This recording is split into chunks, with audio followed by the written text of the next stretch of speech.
کل تک پتہ نہیں چلے گا میں خبر میں ہوا تو پھر سارا عزیز و اقارب میں بٹ گیا تو پھر کیا؟ آپ نے فرمایا اس سے پہلے، آقا نے فرمایا اس سے پہلے،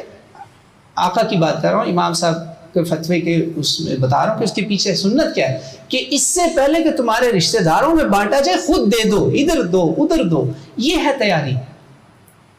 آپ ابھی سے صدقہ خیرات کرنا شروع کریں گے، چلیں کم از کم زکوٰۃ کا حساب نکالنا شروع کریں گے تو رمضان میں ہاتھ چلے گا نا۔ جیسے آپ علیہ الصلوۃ والسلام کے بارے میں فرمایا، صحابہ کرام فرماتے ہیں کریہ المرسلہ، آپ کا ہاتھ تو نہ تھمنے والی آندھی اور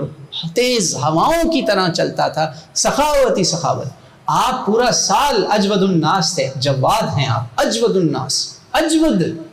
جمیل کا اجمل، کبیر کا اکبر، یعنی آپ سے زیادہ سخی کوئی بھی نہیں ہے پورے سال میں، لیکن رمضان میں اس سے بھی بڑھ گیا کام۔